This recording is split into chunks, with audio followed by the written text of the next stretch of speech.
¿Qué pasa, people? ¿Qué pasa, familia? Bienvenidos a un nuevo vídeo de Algoritmo Salvaje, de este curso donde estamos explorando y aprendiendo sobre los fundamentos tecnológicos de Web 3.0 y en esta clase vamos a hablar y vamos a aprender sobre las ventajas y los contras que tiene el dinero fiat, clave para comprender las ventajas y los contras que nos aportará la primera criptomoneda, Bitcoin. En esta clase, por tanto, vamos a hablar sobre qué es el dinero fiat, qué es el dinero, pros del dinero fiat, contras del dinero fiat. Si te interesa esta temática, si quieres aprender más de Web 3.0, quédate aquí. Suscríbete para no perderte nada y sin más dilación, empezamos. Para empezar, me gustaría centrarme en qué es el dinero, porque para comprender la revolución que supone blockchain y muchos de los proyectos que se asientan sobre blockchain, como ya te he comentado, la primera criptomoneda Bitcoin, hemos de comprender qué es el dinero y qué es el dinero fiat, que es algo que, bueno, ya hemos matizado de forma un poco superficial en anteriores clases, pero aquí lo vamos a ver ya con más detalle. Y repito, esto no es una clase de economía, y lo digo porque habrá gente que diga "Es que está simplificando mucho las cosas, ¿vale? Es que esto no es una clase de economía, ¿vale? Esto lo vamos a explicar todos los conceptos de forma sencilla, de forma que alguien sin unos conocimientos avanzados de economía pueda comprender perfectamente qué es el dinero, qué es el dinero fiat, qué pros, qué contras tiene, etcétera, para más adelante poder comprender las ventajas que nos da blockchain y Bitcoin, qué problemas resuelven, etcétera, ¿no? Por tanto, ¿qué es el dinero? Aquí te animo como ejercicio de introspección, ¿vale? Que le des a pausa, que pongas en un comentario qué es el dinero para ti y una vez que hayas hecho eso, seguimos con el vídeo. Vale, pues mira, el dinero no es más que una reserva de valor, ¿vale? Es decir, los seres humanos llevamos siglos intercambiando productos y servicios, básicamente comerciando, ¿no? Porque al final el comercio ha facilitado el avance de la humanidad como civilización, ¿no? Es decir, siempre se ha pagado con objetos o servicios valiosos, dado que el ser humano sobrevive mejor en sociedad que aislado. Se empieza con el trueque, por ejemplo, yo te doy madera y tú me das manzanas, pasando por la sal. Por ejemplo, la palabra salario viene de que en el Imperio Romano se pagaba con sal. De ahí viene la palabra salario, fíjate tú. Así que fíjate, se pagaba con sal hasta luego el oro. Que el oro, pues bueno, ya digamos que es algo que vino más tarde, ¿no? Pero el oro tiene un problema. Pues claro, que de cara a pagar con oro es un material que es pesado, es poco manejable. Imagínate ir a comprar el pan con lingotes de oro, ¿no? Pues eso no lo hace nadie, es algo muy incómodo. Entonces, en algún momento de la historia, alguien pensó que era mejor usar unas monedas que representaran el valor del oro. ¿Y ese oro dónde estaba? Pues estaba guardado en bancos, que eran unas entidades que ganaban dinero cuidando tu oro, custodiando tus reservas de oro que tenías ahí. ¿Qué pasa? Que con el tiempo, pues bueno, las monedas, aunque son mucho más manejables que el oro, ¿no? Pues también son un poquito pesadas, si tienes muchas es un poco incómodo, sobre todo si tienes grandes cantidades. Entonces surgieron los billetes que siempre tenían que tener una equivalencia con el oro que había en el banco. Es decir, el dinero que un ciudadano tenía en la cartera tenía valor porque representaba que en el fondo tenía un determinado oro en el banco. Y hasta aquí todo muy correcto y todo genial, ¿no? Porque al final estamos diciendo que tenemos monedas y que tenemos oro, ¿vale? Que representa, o sea, tenemos monedas y tenemos billetes que representan que tenemos un determinado valor, una equivalencia de oro en el banco. Eso es una maravilla, porque realmente digamos que hay una proporcionalidad. Es decir, si yo tengo X dinero, es que tengo X oro en el banco, ¿vale? Pero aquí vienen los problemas, ¿vale? El banco es una entidad que mira por sus propios intereses, tiene mucho poder, etcétera. Y claro, con banco no me refiero a un banco solo, sino que me refiero al sistema financiero. ¿Y qué ocurre? Que poco a poco los políticos pues también quieren imprimir más dinero, evidentemente para su interés, ¿no?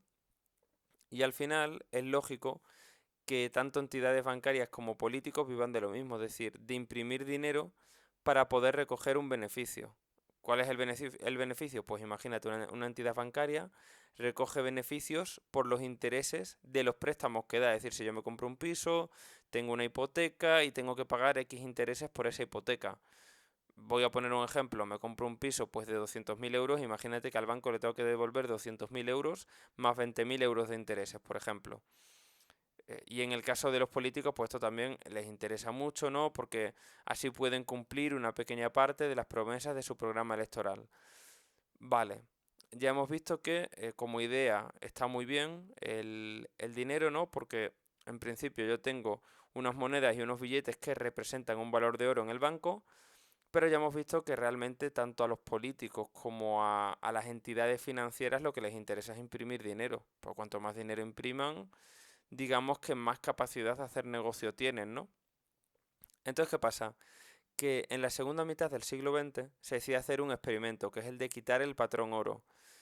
Y esto, ojito, porque es muy crucial en todo lo que estamos hablando. Esto ocurre en la segunda mitad del siglo XX y esto es lo mismo que decir, ciudadanos, vuestro dinero ya no representa ningún gramo de oro en el banco.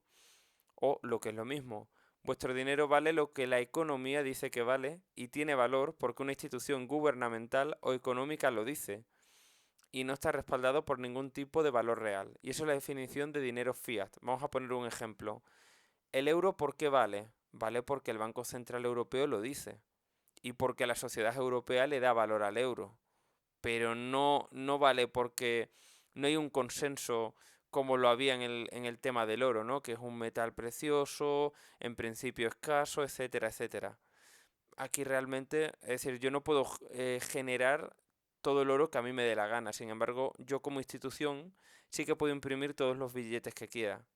Y aquí hablábamos pues precisamente de lo que hemos mencionado antes, ¿no? Que realmente los bancos les interesa pues imprimir cuanto más dinero mejor de cara a hacer negocio.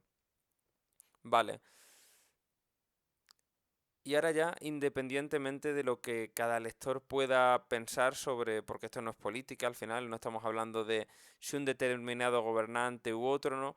Lo que sí que creo que estaremos todos de acuerdo es que dejar algo tan importante como la economía en manos de políticos y banqueros normalmente tiene consecuencias nefastas. Y bueno, de hecho, no tenemos más que ver las recientes crisis económicas que han asolado Europa y el mundo, cuáles han sido las causas, ¿no?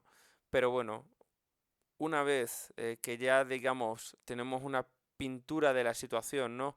Y tenemos en cuenta que una política económica centralizada en instituciones o sea, financieras, con unos grandes intereses también, o muy influenciados por los políticos, etcétera, no es algo que haya sido lo más eficiente para el desarrollo de los países, de la civilización, etcétera, pues ahora vamos a, o sea, ya teniendo esa pintura clara, ¿vale? Es una pintura, está ahí, vamos a ver cuáles son las ventajas del dinero fiat. Porque evidentemente, aunque ese diagnóstico de la situación sea el que es, el dinero fiat no se utiliza por casualidad. Evidentemente tiene unas ventajas que otros tipos de dinero no han tenido a lo largo a lo largo de la historia. El primero, que quizás es el más experimental, ¿no? Es que los gobiernos no necesitan oro para imprimir dinero. Y esto, desde un punto de vista macroeconómico, es muy beneficioso. ¿Por qué? Porque a un gobierno le amplía el margen de maniobra que tiene para implementar la política económica que consideren adecuada. Esa política económica puede beneficiar o no a los ciudadanos, pero sí es cierto que aquí el gobierno de turno tiene un margen de maniobra más amplio y eso es algo que es una clara ventaja. Por otro lado, el dinero fiat, y esto es una ventaja también tremenda, facilita el comercio internacional, ya que, ¿qué pasa? Que tengo que comerciar con otra divisa, tengo que comerciar, pues, por ejemplo, no sé, con dólares americanos. Pues nada, cambio una moneda fiat por otra y se acabó. Así de sencillo. Muy fácil, muy cómodo, etcétera. Pero ahora vamos a ver las desventajas que tiene el dinero fiat. Esas son las principales ventajas que, bueno, aunque he mencionado pocas, son muy potentes, eso que quede muy claro, pero ahora vamos a hablar de las desventajas. Si el gobierno o una institución económica de turno puede imprimir el dinero que considere necesario o oportuno sin que tenga que tener un respaldo de oro. ¿Eso qué significa? Que puede imprimir el dinero que quiera. Y esto hace muy vulnerable a la población a la inflación.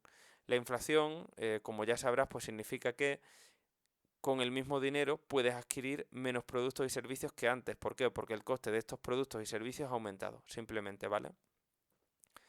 La inflación se la conoce también como el impuesto de los pobres, porque afecta más a aquellos que tienen menos poder adquisitivo. Ahora bien, si la gestión económica del gobierno o institución económica de turno es nefasta, la moneda se va a devaluar mucho. ¿Y esto qué significa? Pues que podría ocurrir que el dinero que tienes en el banco valga muy poco o nada, es decir, que haya perdido gran parte de su valor. Puedes buscar, y yo te animo en este ejercicio de aprendizaje, a que pongas en Google la palabra hiperinflación, y vas a ver pues en la historia del siglo XX, el siglo XXI, qué ha pasado en aquellos países que han tenido una hiperinflación y cómo ha impactado de forma muy nefasta en la sociedad, ¿no? Entonces yo creo que esto es un contra del dinero fiat muy a tener en cuenta. Luego además hay otro contra bastante importante que quizás mucha gente no le dé importancia, ¿no? Porque dirá, bueno, a mí qué más me da. Bueno, a ti te da igual hasta que te da. Que es el tema de la privacidad. Es decir, yo ahora mismo si yo quiero hacer una transferencia a un amigo, lo tengo que hacer por una entidad centralizada, que digamos que da confianza a mi amigo de que le he pagado y a mí de que mi transferencia se ha hecho de forma correcta y de que no va a haber ningún problema en esa transferencia. Ese tercero que da confianza pues suele ser un banco y todos los movimientos pues quedan registrados en la base de datos de un banco que a su vez al ser una entidad que bueno tiene una cierta legislación y debe recibir o debe facilitar datos al Estado con unos fines fiscales. Eso significa que el Estado puede saber exactamente todos los movimientos económicos de un ciudadano. Y esto, según las políticas del gobierno de turno, podría limitar la libertad económica del individuo. Es decir, qué quieres y qué puedes hacer con tu dinero. Incluso también puedes limitar, dado el momento, cómo puedes ganar dinero. Y estamos hablando, ojito, de tu dinero, del dinero que has ganado con tu trabajo, no el dinero del banco, no el dinero del gobierno, tu dinero, que te has ganado con el sudor de tu frente. Y, de nuevo, me veo obligado a poner un disclaimer aquí. No quiero que esto se entienda como una negativa a pagar impuestos, como una negativa a cumplir con la legislación de turno, con el gobierno de turno, etcétera. Simplemente estoy señalando que hay una falta de privacidad que, según el gobierno de turno, puede limitar tremendamente la libertad del individuo de crecer económicamente. Porque si el gobierno sabe todo lo que haces con tu dinero y todas tus finanzas, pues podría imponer limitaciones según X parámetros que a ellos les interese. Y ese interés del gobierno no tiene que ir necesariamente alineado ni con tu interés ni con el interés de la sociedad, ¿vale? Entonces estamos hablando de un problema grave. Y por otro lado, si una entidad conoce todos los movimientos de dinero de sus clientes, que esto no sé si lo harán los bancos, pero bueno, es cierto que las tecnológicas sí que se ha visto que se ha hecho. Yo puedo hacer Big Data con los datos de todos mis clientes y venderlos en el mercado, ¿vale? Y eso, por ejemplo, sí que se han hecho en grandes tecnológicas con los datos de, por ejemplo, redes sociales, ¿vale? Entonces, bueno, no sé si los bancos lo harán, pero no me extrañaría que lo hicieran. Y a ver, que no hay nada de malo en ello, pero claro, siempre y cuando no te importe tu privacidad y que otros se lucren con tus datos mientras tú no recibes un duro por ello. Lo cual, pues bueno, no es muy justo, ¿no? Para ti como cliente. Pero además vas a tener comisiones, vas a tener límites de retirada. Es decir, yo conozco personas muy cercanas que por tener una cuenta en un determinado banco les cobran un determinado dinero al mes.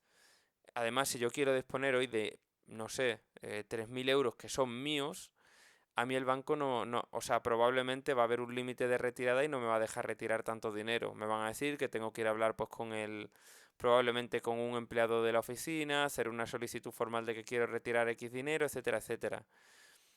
Entonces, bueno, realmente sí, mi dinero es mío, pero en fin, no puedo acceder a él cuando yo quiera, ¿no? Al menos no tanto como me gustaría, no tengo tanta libertad. Entonces, si te das cuenta de qué depende todo en el dinero fiat, pues depende del gobierno o de la institución financiera de turno, que son el que puede emitir moneda, el que puede definir una política monetaria. Por eso el sistema fiat es un sistema centralizado. Y esto, claro, pone a la sociedad en una coyuntura, en una situación bastante delicada, ¿no? Porque ¿qué ocurre? Si el gobierno, es decir, si la institución o ya sea el gobierno o la entidad financiera de turno, pues hace unas políticas acertadas, pues muy bien, porque la economía probablemente va a ir bien y todos contentos, ¿no? ¿Qué ocurre? Que si eso no es así, las consecuencias a nivel económico pueden ser muy nocivas para la población. Y eso hace que el dinero... ¿Y eso qué significa? Significa que el valor de mi dinero, repito, mi dinero, tu dinero, el que te ganas trabajando, depende de agentes externos. Y eso evidentemente no es algo muy atractivo, la verdad. Entonces, y ya para acabar, me gustaría que reflexionaras sobre todo lo que te he comentado. Si no sé si te he contado quizás muchas cosas de golpe, si lo consideras así, puedes ir al vídeo desde el principio y verlo de nuevo. Pero creo que es un tema sobre el que hay que reflexionar, ¿vale? Hay que reflexionar, hay que valorarlo bien, cierras los ojos, piensas. Este es un vídeo que es un vídeo pues para procesarlo con lentitud, con reflexión, ¿vale? Porque yo comprendo que para alguien que nunca ha pensado pues qué es el dinero fiat puede ser algo chocante, ¿vale? Pero quiero que tras esa reflexión, ¿vale? Porque recuerda, esto es un curso, estamos aprendiendo y yo quiero que tú vayas cogiendo X conceptos, ¿vale? Pues yo quiero que una vez que hayas hecho esa reflexión, dejes aquí un comentario, ¿vale? Hablando sobre cuál es tu opinión sobre el dinero fiat. ¿Qué pros, es decir, ya sabes los pros, ya sabes los contras, pues cuál es tu opinión sobre el dinero fiat? Porque ya en la siguiente clase, y una vez que ya tenemos claro, pues lo que hemos visto aquí, los pros y los contras del dinero fiat, ya en la siguiente clase ya vamos a explorar cómo funciona una blockchain y cómo funciona Bitcoin. Así que nada, esto es todo por este vídeo. Espero que te haya gustado. Si te ha gustado, recuerda darle like para ayudarnos a crecer. Para no perderte nada, por supuesto, suscríbete. Y nada, nos vemos en el siguiente vídeo de este curso de Web 3.0. Sin más, à la prochaine, mes amis.